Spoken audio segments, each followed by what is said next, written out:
Bonjour et bienvenue, content de vous retrouver pour cette nouvelle session de Attention Pépite avec une valeur, c'est un peu particulier aujourd'hui parce que c'est une valeur qu'on vous a recommandée chez Meilleur Taux Placement pour nos abonnés et je dois dire que ça a une bonne performance parce que Jean-Michel, d'abord merci d'être venu, Jean-Michel Caram, Merci, vous êtes merci Marc de le fondateur m'accueillir. Oui, de Memscap. Alors on avait conseillé la valeur chez Meilleur Taux Placement. Et donc les gens qui vous regardent et qui ont suivi le conseil sont très contents et vous remercient. On a eu quelques messages quand on a annoncé qu'on allait faire des choses avec vous. Alors on va prendre le temps un peu d'expliquer, d'abord d'expliquer cette incroyable recovery. Alors évidemment c'est un rattrapage.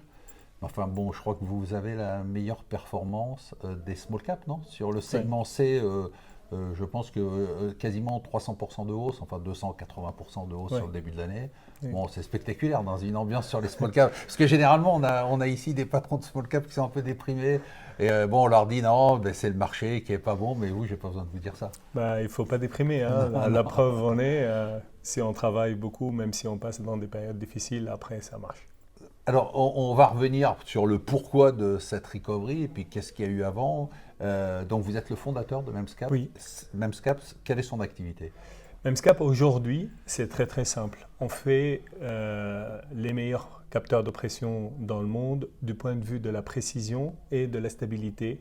Ça veut dire quoi la stabilité? Ça veut dire la dérive dans le temps. Un capteur en général dérive dans le temps, les nôtres ils ne dérivent pas. Donc, qui va être intéressé par ce type de capteurs? Parce que ce sont des capteurs très chers comparés aux capteurs, par exemple, de l'automobile qui coûtent 3 dollars. Nous, nos capteurs démarrent à 300 euros. Qui va payer ça? Ceux qui ont besoin de ces caractéristiques-là, donc l'avionique, l'aéronautique d'ordre général, le médical. Et puis, on a aussi une petite niche sur la fibre optique qui vient de notre activité historique, à la limite, et qui est une puce qu'on vend sur une niche de la fibre optique et qui gère toute la puissance sur la fibre. Puis, on a quelques redevances sur certaines marques. Pour les gens qui ne connaissent pas, qui ne sont pas des techniciens, qu'est-ce que c'est qu'un capteur? En fait, un capteur, c'est une puce en D'accord, c'est une silicium, puce. voilà, en semi-conducteur d'ordre général, et packagé. Finalement, nous, on délivre le produit fini, qualifié pour monter sur l'avion. Donc, il peut être au format composant, comme il peut être sous format module, donc avec sa carte l'électronique et le logiciel embarqué. Et cette puce, elle est différente des puces microélectroniques, par exemple, qu'on peut trouver dans les microprocesseurs, etc. Parce que les puces électroniques d'ordre général ne traitent que des signaux électriques, Ok. alors qu'un capteur, il va sentir une grandeur physique dans l'environnement, par exemple la pression, l'hydratation, la vitesse, etc. Et il va les convertir en signaux électriques qui nous permettent derrière de mettre l'électronique pour le traiter et déterminer tout ce qu'on veut. Donc voilà, le capteur, c'est vraiment quelque chose Donc, qui nous permet de mesurer l'environnement et de sentir tous les paramètres autour de nous. donc c'est pas une puce électronique généraliste, classique, Non. mais est-ce que c'est... parce que évidemment tout le monde a en tête Nvidia, est-ce que ça... Oui. on, En fait, on est dans le même marché ou pas du tout, ça n'a aucun rapport? alors moi, je dis Memscap, historiquement, était une valeur considérée semi-conducteur, C'est ça. donc comme Nvidia, etc. Sauf qu'elle n'a plus rien de semi-conducteur aujourd'hui, à part qu'on utilise une puce qui est du semi-conducteur. Mais dans ce cas-là, tout le monde pourrait Tout le monde, devenir un c'est-à-dire que c'est plus, semi-conducteur. d'accord. Donc nous, aujourd'hui, vraiment nos comparables, c'est les sociétés de l'avionique, c'est les sociétés du médical, un peu sur l'optique. La différence entre nos puces et les leurs, elle réside dans la complexité du travail. Ça veut dire que on considère sur le silicium, sur le semi-conducteur, le niveau, on va dire, le plus aisé, même si c'est rien qui est aisé, c'est le digital. Ok. Ensuite, l'analogique, ensuite la radiofréquence, et ensuite notre techno qui s'appelle les MEMS, donc, ou les microsystèmes en français. MEMS, c'est Micro Electromechanical System. C'est de là où vient le nom MEMSCAP. Ok. Et ces puces-là, pourquoi ils nécessitent un grand savoir? C'est parce qu'il faut des équipes multidisciplinaires. Comme leur nom l'indique, il faut des ingénieurs microélectroniques, mais il faut des ingénieurs mécaniques, il faut des ingénieurs de l'application, donc optique, il faut des gens qui packagent la puce différemment. Parce qu'une puce microélectronique, on peut la couler dans du plastique, on s'en fout, en fait, elle C'est ça. est dedans. Alors que les MEMS, il faut savoir ramener la valeur, le paramètre qu'on veut mesurer au niveau de la puce. Donc le packaging est important. Donc vous faites la conception, On fait la conception vous faites la fabrication, ou vous faites... et la fabrication des produits. La seule chose maintenant qu'on ne Vous fait ne faites plus, c'est la fabrication de la puce. C'est ça, qu'on parce que ça, sous-traite. c'est une commodity. Je Voilà. dirais que la base. Dans les mêmes, c'est un peu difficile. C'est pas une commodité comme dans le digital. D'accord. Dans le digital, justement, Oui. c'est ça le truc. C'est on va chez TSMC, chez UMC, chez ça. Charter, d'ailleurs, on se fait fabriquer notre puce. Dans les mêmes, il y a un savoir dans la fabrication, mais nous, ce savoir, on l'a par rapport à tous nos produits. Ça veut dire que la propriété intellectuelle que nous avons, elle n'est pas seulement dans la conception, elle est aussi dans la fabrication, mais on apprend aux fondeurs de faire nos puces, et après on reçoit ces puces, et on les package, et on les met dans les cartes, et on les qualifie, et on les prépare par rapport au marché cible. Quelle est la profondeur du marché? C'est-à-dire que, est-ce que vous êtes un acteur de niche? Ou est-ce que donc, je veux dire, déjà faire des progressions comme celles que vous faites, c'est déjà spectaculaire et vous avez un potentiel de vous développer? Oui. Ou est-ce on parle d'un marché qui est un marché énorme? Non, c'est un marché énorme. En fait, si on prend le semi-conducteur en soi, Oui. les mêmes en soi, le marché est de l'ordre de, il est plus gros de 12,4 milliards. D'accord. Mais dans cette partie-là, il y a vraiment une très très grosse partie, 11,2 milliards, est sur le téléphone portable, l'automobile, l'industrie, etc. Nous, on adresse un marché qui s'appelle les MEMS pour de haute valeur ajoutée. Ok. Alors, ça veut dire quoi? Et ça représente à peu près 1,5 milliard. Oui, donc c'est profond. Donc, c'est quand même D'accord. grand. Alors, dedans, il y a 700 millions pour le médical, 700 millions pour l'avionique et à peu près un petit centaine de millions dans le télécom. Mais par contre, même si on revient là-dedans, dans les 700 millions pour l'avionique, par Oui. exemple, il y a 150 millions pour la pression. D'accord. Et avec les mêmes, on peut faire d'autres paramètres. D'accord. Il y a d'autres comme l'inertiel, donc le gyreux, l'accéléro, tout ce qui est imagerie, etc., qui ont le reste.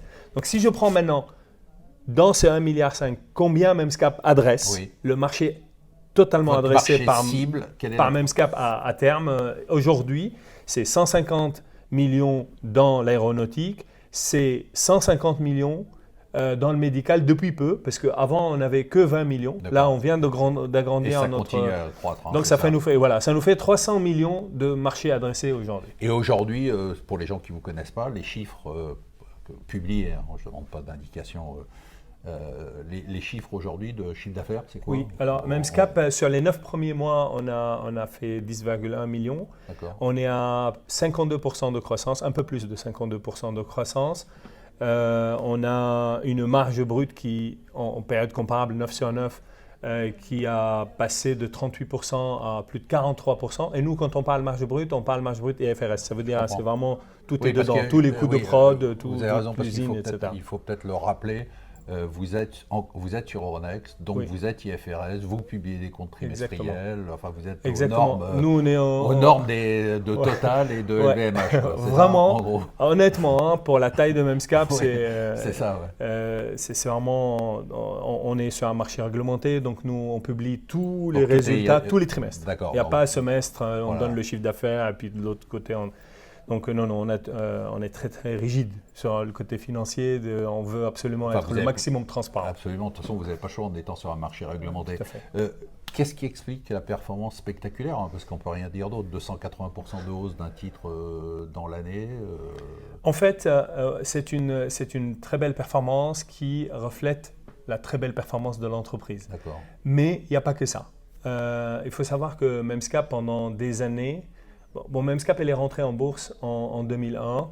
Et vous l'aviez créé en 97? Je l'ai créé en ouais. 97, fin ça. 97, début 98. Donc, on rentre en 2001 en bourse. La valeur la plus spectaculaire de l'intro, etc., deuxième plus grosse levée d'argent, etc.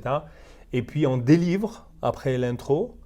On était la seule à délivrer, mais à l'époque on était focalisé sur le télécom et tous les autres descendent. Évidemment. Et donc on devient à l'époque les plus grosses valeurs du nouveau marché, pas par performance, mais parce que les autres chutaient. Mais la crise nous a rattrapés en 2002 et ça a été très très très dur. De 2002 à 2013, des années à recréer Memscap de zéro parce que notre marché a disparu. D'accord. Et à partir de Là, 2013, vous pivotez pour prendre des...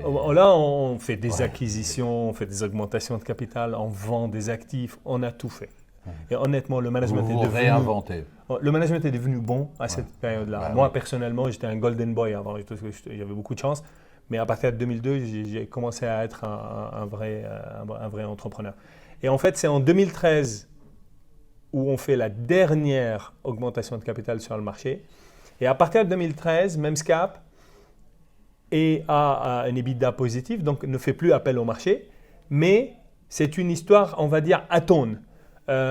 Pourquoi? Parce que croissance molle, très molle même, et puis résultat net à l'équilibre. Mais vous êtes déjà sur ce marché-là ou pas encore? On est sur le marché. Vous êtes déjà sur on ce a marché. commencé, Enfin, mais il vous faut le y êtes, créer. mais le marché n'existe pas encore. Il faut le créer. Il faut le créer. En fait, c'est aussi une des caractéristiques de Memscap, de ces marchés. Ça veut dire aujourd'hui, vous êtes dans l'aéronautique, supposons que vous êtes un grand acheteur. Ce n'est pas au premier arrivant qui arrive, vous allez lui donner les clés de l'avion et qu'il compris. tombe dans tous les sens. Ce n'est pas parce que vous venez et vous dites, tiens, je vous donne 20% de réduction. D'ailleurs, c'est une des choses de Memscap, c'est qu'on ne subit pas la pression des prix et l'érosion des prix.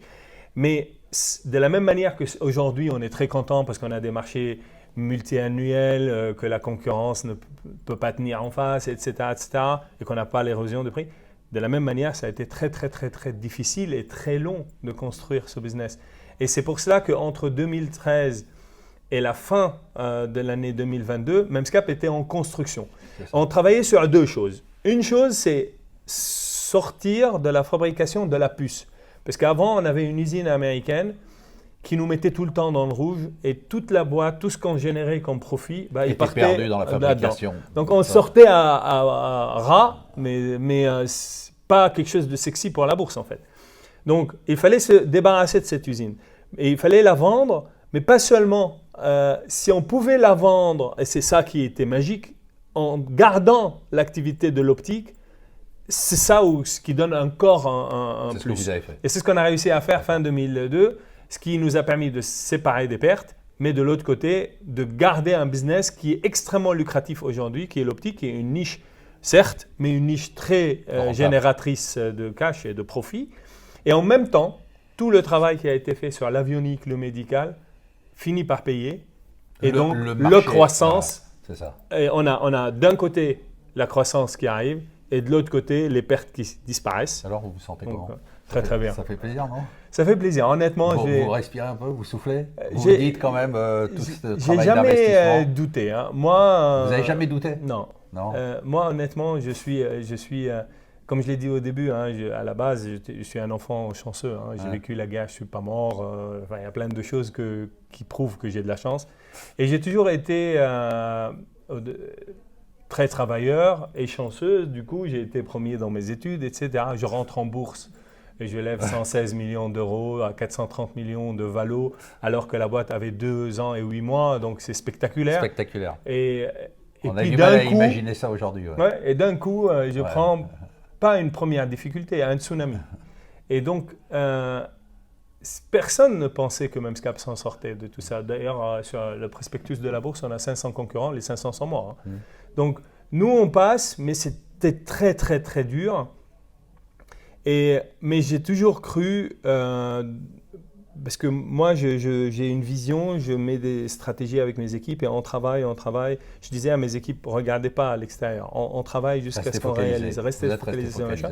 Je savais que ça allait être long, parce que la techno, c'est long. Mais vous n'aviez pas de doute sur le fait que le marché était là et que vous arriveriez et je savais qu'on avait une techno magique, qu'on maîtrise tout ce qu'on faisait et on a des équipes de rêve. Vous êtes combien d'ailleurs? 53,5 personnes temps plein. Alors, on a parlé du passé. Oui. Bravo pour cette année. Merci. Les perspectives, c'est votre plan 4C, c'est ça? Oui, le plan FabLite a été suivi par le plan 4C. Voilà, donc c'est 4 formes de croissance. Oui, croissance consécutive, donc année sur année. Croissance compétitive, c'est en prenant des parts sur nos concurrents. Okay. Croissance rentable, donc on fait de l'hypercroissance, mais on reste rentable. Ça, c'est vraiment un de vos Clé. mots d'ordre. Hein. Ouais. C'est-à-dire, on veut bien faire du développement, on veut bien, évidemment, Mais vous êtes on une est boîte de rentable. tech, mais vous voulez être rentable. Ouais, Parce absolument. que vous avez vu ce que c'est quand Oui. on se retrouve en telle Oui. difficulté et Oui. qu'il n'y a plus de moyens de lever de l'argent, comme on le voit aujourd'hui dans les startups, tout s'arrête. Hein. Oui. Et vous avez vécu ces difficultés, vous n'avez pas envie de... Ah, Alors, abso- heureusement, vous aviez levé suffisamment d'argent. Absolument. Au tout début, Ah, mais absolument. j'imagine que vous savez aujourd'hui que la rentabilité, c'est le moyen d'assurer sa pérennité et son développement. Absolument. En fait, moi, je me rappelle de la période 2002-2013 où il fallait lever de l'argent tous les deux mois. Et je me rappelle la dernière augmentation de capital qu'on a fait, c'était en 2013. J'ai dit à mes équipes, j'ai réuni mes équipes et je leur ai dit c'est la dernière fois. Ouais, c'est ça. Plus La jamais fois ça. prochaine, je mets la boîte au tribunal, je m'en fous. Ouais. On ne lèvera plus d'argent. Il faut qu'on apprenne à devenir indépendant du marché. D'accord. Sur ce point-là. Donc ça, c'est le 3e C. Et donc ça, c'est le 3e C, c'est la rentabilité. Et d'ailleurs, pour ce mot-là, rentabilité, c'est très très important de savoir que Memsca, par exemple, n'a pas dans son bilan de la capitalisation de la R&D. Nous ne capitalisons pas de la R&D, donc quand nous on parle en EBITDA, on parle en EBITDA cash. D'accord. Et quand nous on parle en rentabilité, le mot dans nos têtes, c'est cash. Trésorerie, la trésorerie Oui, doit c'est progresser. très important. Vous avez bien fait de le noter, c'est bien de le dire, votre EBITDA est cash. Oui. Nous, vous n'allez pas avoir de la R&D capitalisée qui va entacher l'avenir. D'accord. Tout est pris en charge automatiquement. Le 4e Et C. le 4e C, c'est croissance responsable, tant du point de vue sociétal que du point de vue de la planète. Et ce n'est pas des mots en l'air. Moi, je suis connu dans d'autres marchés aussi pour être un combattant pour la planète, mais je suis un scientifique, ça veut dire que je fais les choses comme il faut et je ne suis pas les mouvements de foule dans ce genre de choses. Par exemple, en Norvège, vous descendez dans notre usine, tous les équipements qui fonctionnent en bas pour produire nos produits, ça chauffe, on récupère cette chaleur, on l'utilise pour chauffer les bureaux, etc. Donc on fait des choses vraiment réelles et tangibles plutôt que des choses uniquement pour faire des faits d'annonce. Sur ce plan, vous avez donné des objectifs ou pour l'instant c'est plutôt des objectifs sur tout ce qui est qualitatifs plus que sur quantitatifs? tout ce qui est planète, on commence à vouloir Je parlais travailler là-dessus. Globalement de votre plan. Sur le plan 4C, on a donné un TCAM, donc un taux de croissance annuel moyen de 20%, Ah oui, quand même. entre 22 et 26. Aujourd'hui, parce que c'est aussi le plan 2026, on Bien sûr. l'appelle, aujourd'hui, nous avons attaqué très très très fort sur l'année parce que sur les 9 premiers mois, on est à plus de 52%. Donc vous êtes tranquille. Donc ça nous soulage. Ouais, ça vous donne, Mais, ça vous donne un peu de marge de mais- manœuvre, mais ça ne vous empêchera pas de continuer. on veut vraiment surperformer sur nos engagements et délivrer au marché. Croissance rentable, vous l'avez dit, Croissance rentable. mais croissance organique ou croissance externe, ou les deux? Tout ce dont je parle, c'est la- organique. D'accord. La croissance externe, si elle arrive, elle sera en plus. Alors, sur la croissance externe, moi, j'ai une idée très... Il y a des cibles? Il y a peu de Il cibles. y a peu de cibles. Il y a peu de cibles, mais il y en a. D'accord. D'ailleurs, dans ce genre de choses, vous pouvez être cible vous-même. Bien sûr.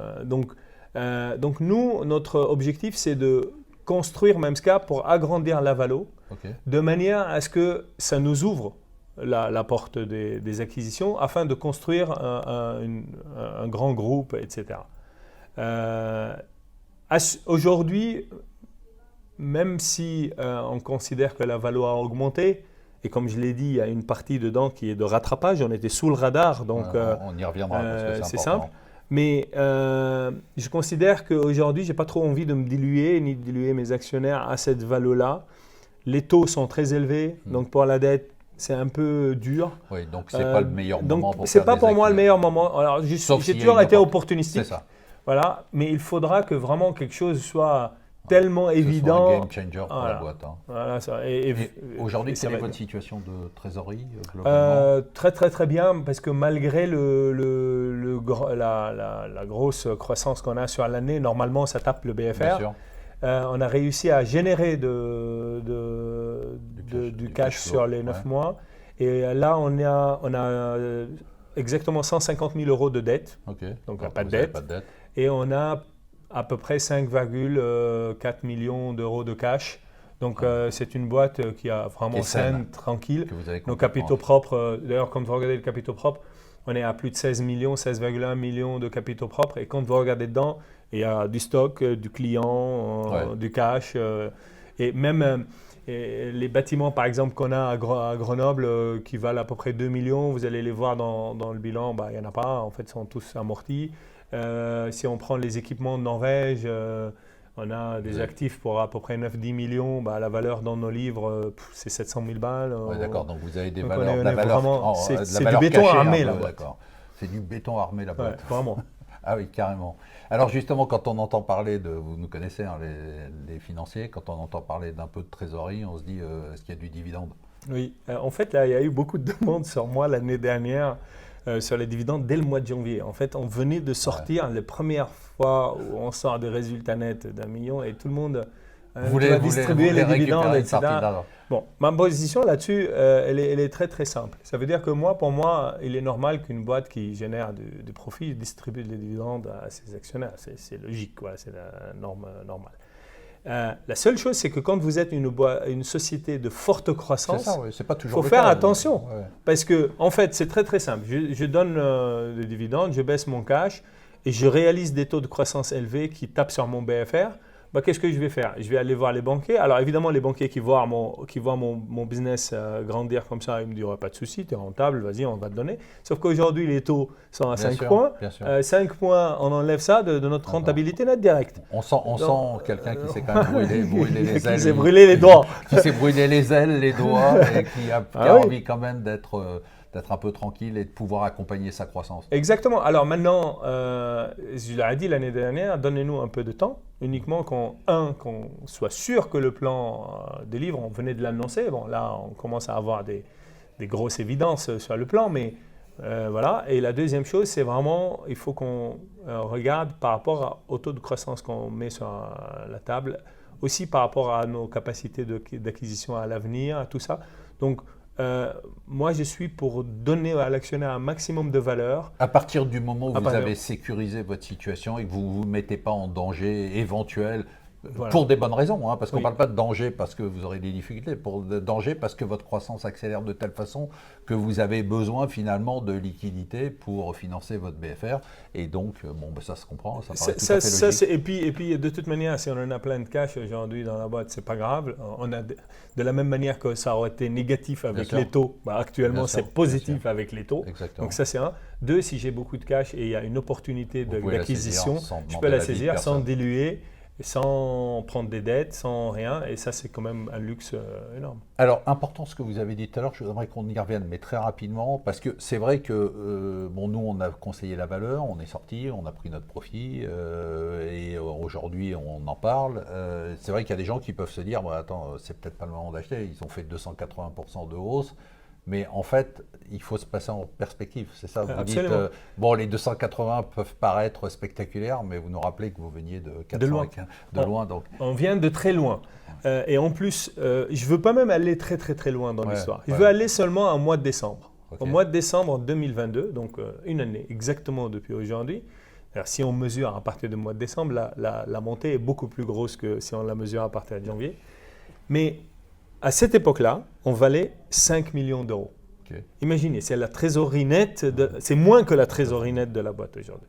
Donc, quand on me dit, oui, vous êtes monté depuis décembre de 400% ou je ne sais pas quoi, certes, mais est-ce logique que même Scap, en décembre 2022, vaille 5 millions? Moins que sa trésorerie. Alors que vous perdez pas le tiers de son capitaux propres, alors que les capitaux propres sont blindés. Donc, non, ce n'était pas logique. Pourquoi on a été à cette valeur? Parce qu'on était sous le radar, on n'intéressait personne, on avait une histoire qui était à tonne. Et ils avaient raison, il n'y avait pas de croissance et on ne génère pas de dividendes. Donc, du coup, à quoi ça sert? Donc, on était laissé sur le côté. Quand on est arrivé avec ce nouveau plan et que les gens ils ont vu que ça se matérialise, évidemment, ça a rattrapé. Et à partir de rattrapement, on a continué à délivrer. Donc, tout ce qui s'est produit au premier trimestre n'était que de rattrapage. Et après, nous, on a fait que délivrer, trimestre après trimestre, sur le plan, tant en croissance qu'en rentabilité, qu'en tout, en fait. Donc, c'est une nouvelle histoire. Donc, c'est une histoire qui ne s'est pas arrêtée là. C'est une histoire qui continue et on va dans la nouvelle saison d'une histoire qui continue. Exactement. Donc, il faut vraiment réfléchir à Garder combien il y en a dedans comme rattrapage et combien il y en a vraiment comme augmentation de l'action réellement. Jean-Michel, c'est passionnant, on pourrait vous écouter encore très longtemps. Je voudrais que vous regardiez un peu les gens qui nous regardent. Alors, soit ceux qui ont été actionnaires, soit qui le sont encore, soit qui ont envie de le devenir. C'est quoi les éléments clés que vous leur donneriez aujourd'hui pour les inciter ou pas, simplement pourquoi vous croyez tant à votre valeur? Voilà, bon, moi je pense sincèrement que Memscap est un vrai bijou aujourd'hui sur le marché financier pour les raisons suivantes. Premièrement, on a une équipe qui a expérimenté des difficultés incroyables et qui les a surmontées. Donc tout ceci est devenu une expérience acquise. Et puis, elle est faite, cette équipe, de beaucoup d'experts très reconnus dans leur domaine. Deuxièmement, on est sur des marchés très porteurs. L'aéronautique, le médical sont des marchés aujourd'hui qui ont le vent en poupe. Troisièmement, on a une techno et des barrières, un savoir et des barrières à l'entrée qui sont très élevées parce que même tant en techno, mais aussi commercialement, on ne subit pas l'érosion des prix. On a un plan d'hypercroissance rentable et en même temps, on n'a absolument pas de dette, un bilan extrêmement solide, beaucoup de cash, donc, et une histoire qui continue. Nous allons bientôt terminer la première année du plan et on va attaquer la deuxième année. Et pour le moment, tout est au beau fixe. Bon, tout est dit. Voilà. Bravo. Merci. Bravo pour tout ce parcours. On imagine la difficulté, le rebond, c'est d'autant plus spectaculaire. Bravo pour la veste aussi, hein, parce que ça amène un petit rayon de soleil dans l'environnement financier. Ouais. Et puis, nous, on se retrouve très prochainement pour un nouveau Attention Pépite. Un dernier mot, non? C'est bon? Mais merci. Mais je voulais vous remercier pour avoir cru en nous tôt et conseillé la valeur et on y croit pour m'accueillir aujourd'hui. Et on y croit encore. À bientôt.